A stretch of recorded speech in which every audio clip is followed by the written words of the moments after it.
important. It was important at the time from a nationalist perspective, from a state building, nation building perspective, to occupy the land and take ownership of that land and make sure that the people living on that land would be part of that nationalist project, that Quebec project. What Quebec did was it enacted a statute which in effect made the north of Quebec, which was the Cree and the Inuit territory, traditional territory, it almost made it a special colony under the control of this corporation called the James Bay Development Corporation, and that was Bill 50.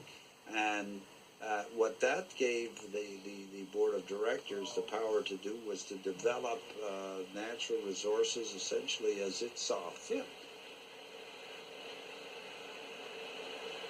We attacked that. We attacked that on the basis that it transgressed or violated the even Canadian and Quebec legislation, which had made that part of the land Quebec, because before that it was the Northwest Territories.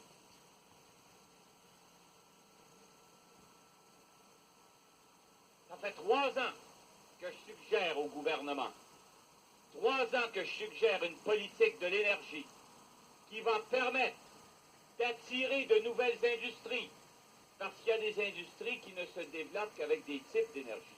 Alors il faut une politique de l'énergie. Quebec decided to develop its hydroelectric potential, and that was mostly in the north. So it made sense to, at this point, to turn its gaze to the north, to that from an energetic perspective. It was also a period of growth, demographic growth, and economic growth in Quebec, and so the needs, the energetic needs of the province were a source of preoccupation, constant preoccupation. This was really a period, a core period, where both this looming energy crisis and Quebec nationalism met around this project, this James Bay hydroelectric development project that became the focus of that conflict between the Cree and Quebec, the Quebec state. May 16, 1972 was when Bourassa officially announced the first phase of James Bay Hydro project. 4 power stations and 7 major reservoirs would be built along the La Grande River. To feed the immense reservoirs, water would be diverted from East Main and Opunaka rivers to the south, the Great Whale River to the north, and the Kaniapska River from far inland. We took the safest route in 1972. We decided to attack the authorizations. Where did they get the authorizations to do such a project? Of course, the easiest authorizations were about Indians. And since the British North America Act said that the jurisdiction of Indians and land set aside for Indians was the responsibility of the federal government, we decided to go after the federal government. This is where Jean Chrétien decided to take a position of what he called alert neutrality. Which primarily meant, of course, able to stand around and make sure nothing gets out of hand, and no doubt act if they have to. Jean Chrétien himself, he didn't think that this was totally right, and he had a large influence with Mr. Trudeau. So he tried to help as much as he could, I think, in the background, but without going against the official federal policy of alert neutrality. We have to develop the North first to make sure that the citizens of the North take the maximum benefit of this development and are not destroyed at the same time. It's the last frontier to open in North America, and we cannot afford to make too many mistakes.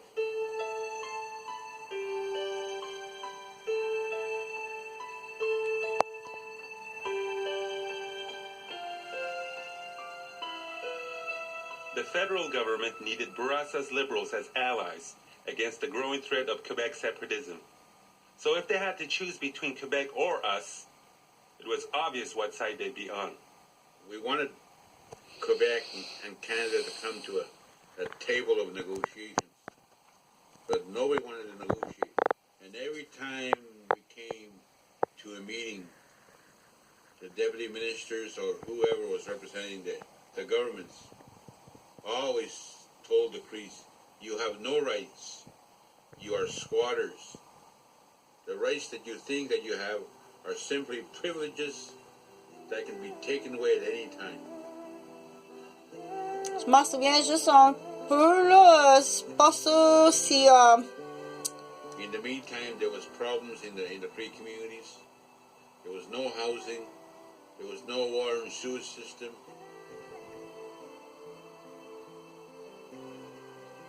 If someone killed a moose out of season, that moose got seized and the individual got charged.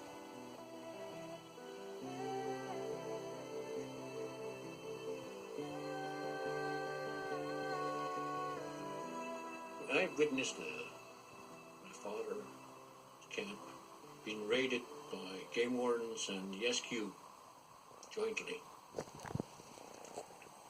These game wardens and the SQ police took away gill nets, firearms, fishing game, on the basis that the EU, the Cree, were exercising hunting fishing activities. Fait que c'est tous les coffrets à neuf, là. Of course, the EU were simply living a way of life they've exercised for centuries.